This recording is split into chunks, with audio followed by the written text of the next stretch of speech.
আসসালামু আলাইকুম এভরিওয়ান, নতুন ব্লগ নিয়ে এসে পড়লাম। এই ব্লগটা কিন্তু অনেক আগে রাজু ভাইয়াদের বাসায় দাওয়াত দেওয়া হয়েছিল। তারিখটা ছিল 31শে ডিসেম্বর। তো সেদিন আমরা সব ফ্রেন্ড সার্কেলরা মিলে রাজু ভাইয়াদের বাসায় দাওয়াত অ্যাটেন্ড করতে চলে গেলাম। তো এটা কিন্তু রাজু ভাইয়াদের বাসা। তো আমরা ফাইনালি 6 তলার উপরে উঠে গেলাম। বাড়িটা নতুন, ওনারা কমপ্লিট করেছে। বাড়িটা মাশাআল্লাহ অনেক সুন্দর হয়েছে। ওনাদের ফ্ল্যাটের কাজ আরও বাকি আছে। তো আমরা এদিকে ছাদে উঠে গিয়েছি। ছাদের উপর যে সুন্দর করে একটা ঘর করেছে সেটা কিন্তু আমার একদম মন ছুঁয়ে গিয়েছে। এদিকে বাচ্চারা কিন্তু অনেক এনজয় করছে, অনেক খেলাধুলা করছে। আর ছাদে চারপাশে যেন সুন্দর করে গাছের সমারোহ। এইসব গাছগুলো দেখে মনগুলো ভরে গিয়েছে। আর এই যে ঘরের চারপাশটাতে ফুল গাছ দিয়ে সাজানো। আমাদের সবার জন্য খাবারের আয়োজন করা হয়েছে। আর এই যে খাবারের পাতিল, যেটাকে আমরা ড্যাগও বলি। আর এদিকে আমি উপরে চলে যাব। প্রচুর পরিমাণ শীত ছিল, যার কারণে সবাই ঘরে এখানে বসে আরাম করছে। আর এদিকে কিন্তু এই যে রিফা ভাবি আমাদের সাথে কি সুন্দরভাবে কথাবার্তা বলছে, আপনাদের সবাইকে হাই বলছে।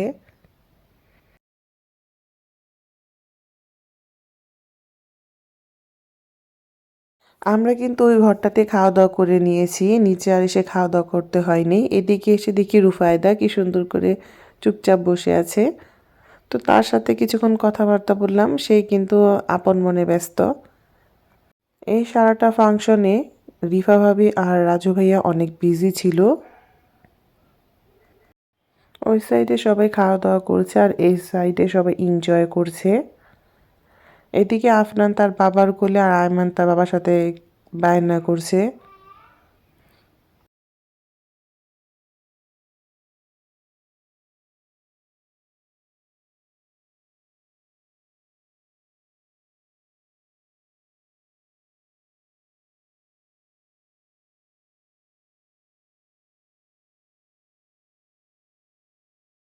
এই সাইডে আতশবাজিগুলো ফুটানো হচ্ছিল।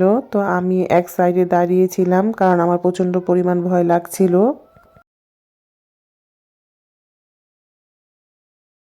এইখানে কিন্তু সব বাচ্চারা সুন্দর করে নাচ গানে ব্যস্ত ছিল, সবাই নাচানাচি করছে।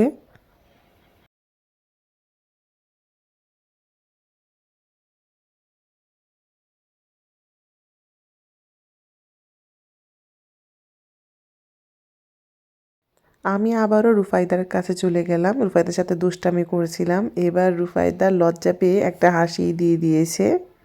মাশাল্লাহ।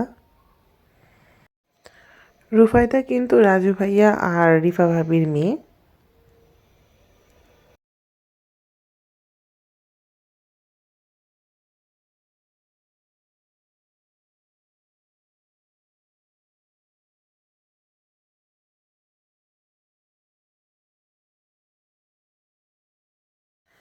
ছাদের এই ছাদ বাগান দেখে আমার মনটা বারবার খুশিতে ভরে যাচ্ছিল। আমার কাছে ছাদ বাগান অনেক প্রিয়। এদিকে আয়মান মিটিমিটি চোখে সবকিছু দেখছে আর সবার সাথে কথাবার্তা বলে সব কিছু এনজয় করছে।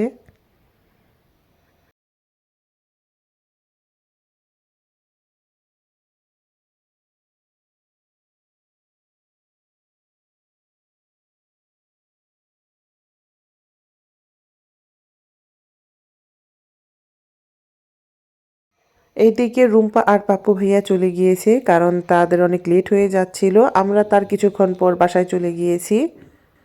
ফাইনালি রাজু ভাইয়া আর রিফা ভাবি আমাদের সাথে রিল্যাক্সভাবে কথা বলতে পারছিল। তার কারণ হলো ওনারা সারাদিন ব্যস্ত ছিল, যেহেতু ফাংশনটা ওনাদের বাসায়। এদিকে নিজুম, রিমল ভাইয়া, আয়মানের বাবা সবাই আপনাদেরকে নতুন বছরের শুভেচ্ছা জানাচ্ছিল। আর রাজু ভাই আমাদের সাথে কথাবার্তা বলছিল যে আমরা খাওয়া দাওয়া ঠিকমতো করেছি কিনা, সব কিছু ওকে কিনা। তো এইসব কথাবার্তা বলেই আমরা কিছুক্ষণ আলাপ আলোচনা করলাম। আমার কাছে ওনাদের বাড়িটা অনেক অনেক সুন্দর লেগেছে আর আমরা অনেক এনজয় করেছি। আমার গলার সাউন্ডটা একটু অন্যমতো শোনা যাচ্ছে, তার কারণ আমার ঠান্ডা লেগেছে, তাই কথা বলতে একটু কষ্ট হচ্ছে।